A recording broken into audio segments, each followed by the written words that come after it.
안녕하세요. 오늘 당신과 함께 파헤쳐 볼 질문은요. 지금 시장을 지켜보는 많은 분들이 가장 궁금해하는 내용일 겁니다. 외국인 투자자들이 역대급으로 주식을 팔아치우는데 개인 투자자들은 역사상 가장 공격적으로 그 물량을 사들이고 있다. 이 기이한 줄다리기, 과연 우리에게 위기일까요? 아니면 다시 없을 기회일까요? 오늘 우리가 분석할 자료가 바로 마켓 클래시 디펜시브 스트래티지라는 제목의 시장 전략 브리핑인데요. 2025년 12월 8일부터 19일까지 아주 짧은 열흘 동안의 KOSB 시장 데이터를 정말 현미경으로 들여다보고 있죠. 우리의 임무는 이 데이터를 통해서 시장의 거대한 두 힘이 어떻게 충돌했는지 이해하고 그 속에서 당신을 위한 최적의 전략은 무엇일지 함께 고민해보는 겁니다. 자, 그럼 한번 제대로 들어가 보죠. 네, 좋습니다. 이게 단순히 오르고 내리는 숫자를 분석하는 게 아니거든요. 같은 데이터를 보고 외국인은 탈출을, 개인은 진입을 외치는 이 극명한 심리전의 현장을 뭐랄까 복귀해보는 것에 가깝습니다. 외국인, 개인, 그리고 그 사이에서 줄타기하는 기관, 이 세 플레이어가 각자 어떤 계산기를 두드렸는지 그 행동 뒤에 숨은 의도를 읽어내는 게 이번 분석의 핵심이죠. 말씀하신 그 세 플레이어, 이 거대한 힘겨루기의 주인공들부터 한번 살펴보죠. 자료에서는 이들의 역할을 아주 명확하게 규정하고 있더라고요. 먼저 외국인 투자자. 이들은 체계적 매도에 나섰다 이렇게 표현해요. 시장을 꽤나 보수적으로 보면서 그동안 수익을 줬던 대형 우량주를 중심으로 차익을 실현하고 조용히 짐을 싸는 움직임이죠. 그렇죠. 그리고 그 반대편에 선 개인 투자자들은 그야말로 공격적 매수의 끝을 보여줬습니다. 외국인이 던지는 물량을 역사적인 박앤스일 기회다 이렇게 판단한 거죠. 특히 12월 중순 며칠 사이에 쏟아부은 자금은 정말 기록적인 수준이었어요. 시장의 하락을 온몸으로 막아 세우겠다는 듯한 기세였죠. 그리고 그 둘 사이에서 조용히 움직인 세 번째 플레이어, 기관 투자자.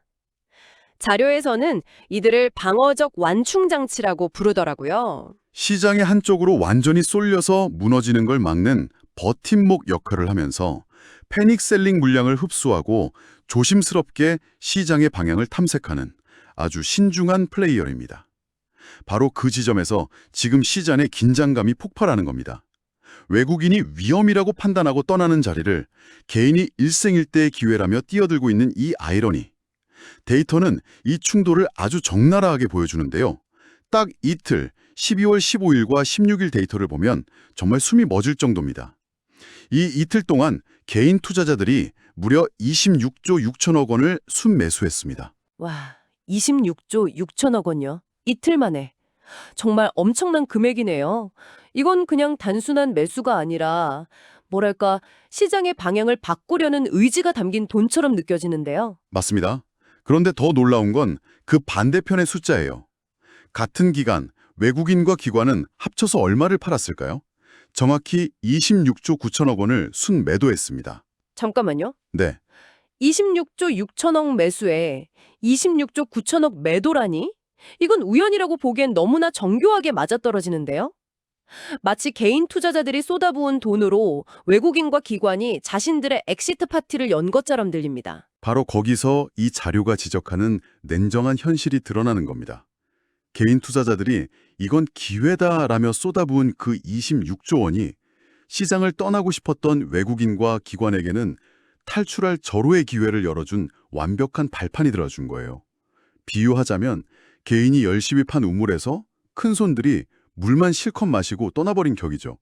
자료는 바로 이 점이 단기적으로 시장의 추가 하락 가능성을 높이는 가장 큰 위험 신호라고 강력하게 경고하고 있습니다. 아, 듣고 보니 상당히 섬뜩한 해석이네요. 개인의 용기가 오히려 큰 손들의 탈출을 도와준 셈이니까요. 그런데 여기서 한 가지 궁금한 점이 생깁니다. 외국인은 팔고 개인은 사는 이 구도에서 아까 말씀하신 시장의 세 번째 플레이어, 기관은 도대체 어디서 뭘 하고 있었던 걸까요? 단순히 외국인과 함께 물량을 던지기만 한 건 아닌 것 같은데 자료에서는 이들을 아주 재미있는 표현, 시장의 소방수라고 부르던데요. 아주 예리한 질문입니다. 기관의 움직임은 이 힘겨루기에서 가장 복잡하고 전략적인 면을 보여줍니다. 그냥 팔기만 한 게 아니에요. 두 날짜를 비교해서 보면 그들의 역할이 뚜렷해집니다. 먼저 12월 12일, 이날은 개인들이 공포에 질려 무려 14조 6천억 원어치를 내다 파는 패닉셀링이 일어났습니다. 시장이 그대로 주저앉을 수도 있는 위험한 순간이었죠. 아, 모두가 공포에 떨며 팔 때군요. 바로 그때 기관이 홀로 14조 1천억 원을 사들이면서 시장의 방파제 역할을 했습니다. 말 그대로 시장에 난 불을 끈 소방수였던 거죠. 개인들의 투매가 시장 붕괴로 이어지는 걸 막아선 겁니다. 그렇군요. 개인들이 겁을 먹고 던질 때는 기관이 그걸 받아주면서 1차 방어선을 구축했다. 그런데 그 뒤에는 또 개인들이 공격적으로 매수했고, 와, 정말 하루가 다르게 분위기가 바뀌었네요. 맞습니다. 그리고 12월 19일, 이번엔 또 다른 위기 상황이 와요. 외국인과 개인이 동시에 매도세로 돌아선 날이었죠. 시장을 떠받칠 힘이 아무도 없어 보였습니다. 바로 그 순간에도 기관은 홀로 5조 8천억 원을 순매수하면서 시장의 하단을 단단히 지지했습니다. 즉, 시장이 한쪽으로 쏠려 무너질 것 같은 아슬아슬한 순간마다 기관이 나타나서 버팀목 역할을 해준 겁니다. 기관의 움직임이 정말 흥미롭네요. 한편으로는 14조 원이라는 거금을 쏟아부어서 시장 붕괴를 막았는데 이건 분명 긍정적인 신호처럼 보이거든요. 그런데 또 다른 한편으로는 외국인과 함께 개인에게 물량을 넘기기도 하고 적극적으로 시장을 끌어올리지는 않고 딱 방어만 하고 있고요. 이게 좀 모순적으로 들리는데 자료는 이 현상을 어떻게 해석하나요? 아주 날카로운 지적이십니다. 바로 그 모순처럼 보이는 지점이 현재 기관의 스탠스를 가장 잘 보여줍니다. 자료의 해석에 따르면 기관은 시장 전체를 비관적으로 보진 않아요. 하지만 동시에 단기적으로 시장을 끌어올릴 강력한 상승 동력, 그러니까 모멘텀이 없다고 판단하는 겁니다.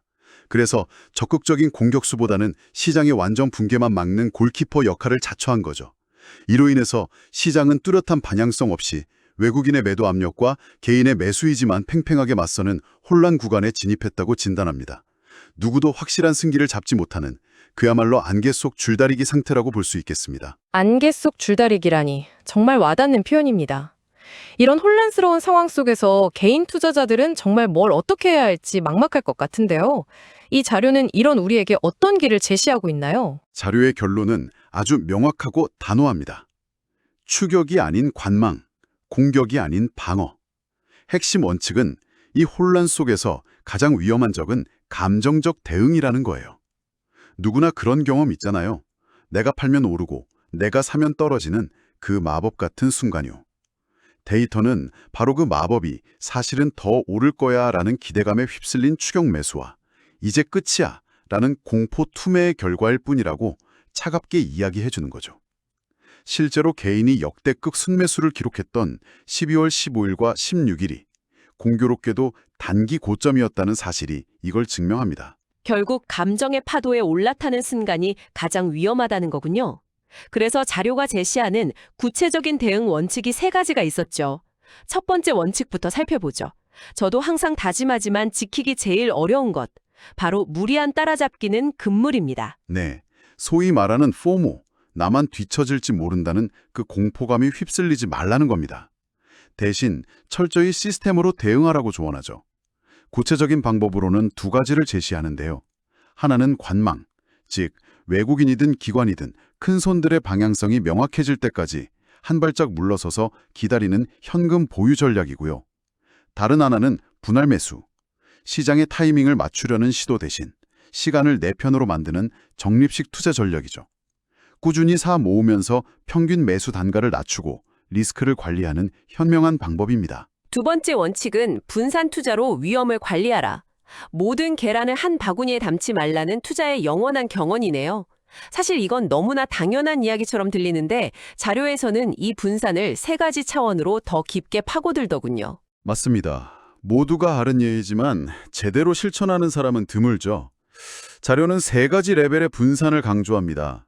첫째, 자산군 분산. 주식과 채권처럼 서로 반대로 움직이는 경향이 있는 자산에 나눠 담는 겁니다. 주식시장이 불황일 때 채권이 포트폴리오의 충격을 흡수해주는 일종의 에어백 역할을 하죠. 둘째, 섹터 분산. 반도체에 몰빵하는 게 아니라 IT, 바이오, 소비재 등 다양한 산업에 나눠 투자해서 특정 산업의 돌발 악재에 대비하는 거고요. 마지막으로 국가 분산. 한국 시장에 부진할 때도 미국이나 다른 글로벌 시장은 성장할 수 있거든요. 국내 시장의 리스크를 해지하고 새로운 성장 기회를 잡기 위한 필수적인 전략이죠. 그리고 마지막 세 번째 원칙은 장기적인 관점을 유지하라입니다. 단기적인 파도에 흔들리지 말고 기업의 본질적인 가치를 보라는 조언이네요. 그렇습니다. 단기적인 시장의 출렁임은 대부분 투자자들의 심리나 수급 같은 소음에 의해 발생하거든요. 하지만 1년, 5년, 10년 뒤의 주가를 결정하는 가장 중요한 요소는 결국 그 기업이 얼마나 돈을 잘 버는지, 얼마나 성장 가능성이 있는지와 같은 펀더멘털이라는 신호입니다. 따라서 이 원칙은 단기적인 소음에 흔들리지 말고 시간이라는 가장 강력한 무기를 활용하라는 뜻이에요. 좋은 기업을 골랐다는 확신이 있다면 시장의 변덕에 일희일비하지 말고 시간을 내 편으로 만들라는 거죠. 원칙들을 정리해보니 명확해지네요.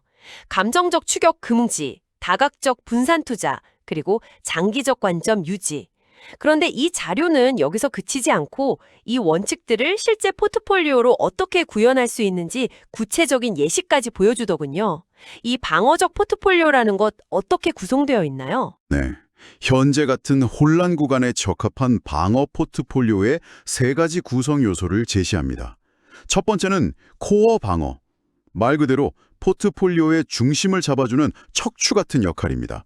시장에 흔들릴 때 가치를 지켜주는 든든한 방패죠.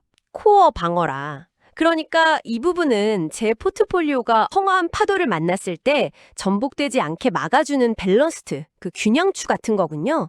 구체적으로 어떤 자산들이 여기에 해당되나요? 정확합니다. 예를 들어 SK텔레콤이나 KT 같은 통신주가 대표적이죠. 경기가 좋든 나쁘든 사람들은 통신 서비스를 계속 쓰잖아요. 그래서 안정적인 현금 흐름과 배당을 기대할 수 있습니다. 이런 고배당주나 경기 방어주 혹은 KODX 국고채 3년 ETF처럼 변동성이 낮은 단기 안전 채권이 여기에 해당합니다. 큰 수익을 노리기보다 잃지 않는 것에 초점을 맞춘 포트폴리오의 핵심이죠. 알겠습니다. 일단 이걸로 굳건히 수비벽을 세우고 그 다음은요? 방어만 하다가 시장이 갑자기 반등하면 그것도 억울하잖아요. 바로 그 점을 위한 두 번째 요소가 시장 추종입니다. 방어만 하다가 시장 전체가 상승하는 흐름을 놓치면 안 되니까요. 그 상승의 과실을 함께 누리기 위한 전략입니다. 다만 지금처럼 안개 속에서는 어떤 개별 종목이 시장을 이끌고 갈지 예측하기가 거의 불가능하죠. 그래서 개별 종목의 위험을 감수하는 대신 시장 전체의 성장에 투자하는 KODX 200 같은 코스피 200 인덱스 ETF를 예시로 듭니다. 시장 평균만큼의 수익을 안정적으로 따라가겠다는 의미입니다. 아, 합리적인 전략이네요. 1등할 종목을 맞추는 도박을 하느니 시장 전체의 성장에 올라타겠다는 거니까요. 그리고 마지막 세 번째 요소는 해외 분산, 글로벌 다이버시피케이션이네요. 이건 앞서 나온 분산 투자 원칙의 실전편이라고 보면 되겠군요. 맞습니다. 국내 시장의 구조적인 약점을 보완하고 더 큰 성장의 기회를 잡기 위한 필수 요소입니다. 솔직히 한국 경제가 여러 보전에 직면해 있는 건 사실이잖아요. 이럴 때 미국처럼 견조한 펀더멘탈과 혁신 기업을 가진 시장에 자산의 일부를 배분해 두는 것은 포트폴리오의 안정성을 한층 더 높여줍니다. 자료에서는 대표적인 글로벌 기술주들에 투자하는 타이거 미국 나스닥 100 ETF를 예시로 들고 있습니다. 정리가 되네요. 코어 방어로 굳건히 내 자산을 지키고 시장 추종으로 시장이 반등할 때 소외되지 않으며 해외 분산으로 국내 시장의 리스크를 줄이고 새로운 성장 동력을 찾는 것. 이 세 가지 톱니바퀴를 잘 조합해서 공격이 아닌 방어라는 철학을 실제 투자로 구현하는 거군요. 그렇습니다. 현재처럼 방향을 알 수 없는 혼란 구간에서는 무리하게 홈런을 노리기보다 안타를 치며 점수를 쌓고 절대 실점하지 않는 것이 더 중요하다는 자료의 핵심 메시지를 그대로 담고 있는 포트폴리오 전략이라고 할 수 있습니다. 자, 그럼 오늘 우리가 함께 깊이 파고든 내용의 핵심을 자료에 나온 세 줄 요약으로 정리해 보겠습니다. 첫째, 상황 진단. 외국인의 체계적인 매도와 개인의 공격적인 매수가 정면으로 충돌하면서 시장은 뚜렷한 방향성 없는 혼란 구간에 진입했습니다. 둘째, 핵심 원인. 이 충돌의 근본적인 이유는 시장을 보수적으로 보는 스마트 머니와 지금을 저점 매수 기회로 보는 개인 간의 극심한 관점 차이 때문입니다. 서로 완전히 다른 세상을 보고 있는 거죠. 그리고 마지막으로 셋째, 우리의 대응 전략. 감정에 휩쓸린 추격 매수를 멈추고 다각적인 분산 투자와 장기적인 관점에 기단한 방어적 포트폴리오를 구축하는 것이 지금으로서는 가장 현명한 선택입니다. 오늘 분석을 통해 당신이 꼭 얻어가야 할 단 하나의 메시지가 있다면 바로 이것입니다. 변동성이 큰 시장에 뛰어들기 전에 반드시 나만의 원칙과 계획이 있어야 한다는 것. 데이터는 감정의 파도에 휩쓸려서 남들이 사니까 따라 사는 것이 얼마나 위험한지를 너무나 명확하게 보여줬습니다. 이제 우리에게 필요한 질문은 지금이 위기인가 기회인가가 아닙니다. 그보다 훨씬 중요한 질문은 다가올 위기 또는 기회 상황에서 나는 어떤 계획을 가지고 있는가가 되어야 합니다. 네, 정말 중요한 지적입니다. 오늘 분석은 거대한 자금을 움직이는 기관과 흩어져 있는 개인 투자자의 대결 구도에 초점을 맞췄습니다. 하지만 기술의 발전으로 이제 개인들도 과거와는 비교할 수 없는 정보력과 집단적인 힘을 발휘하는 시대가 되고 있죠. 당신의 전략을 고민하면서 마지막으로 이런 생각거리를 하나 던져드리고 싶습니다. 더 이상 개미가 흩어진 한 마리가 아닌 거대한 군단으로 움직일 때 미래 시장에서 과연 스마트 머니의 정의는 어떻게 바뀌게 될까요? 어쩌면 우리는 지금 그 거대한 변화의 서막을 보고 있는 건지도 모릅니다.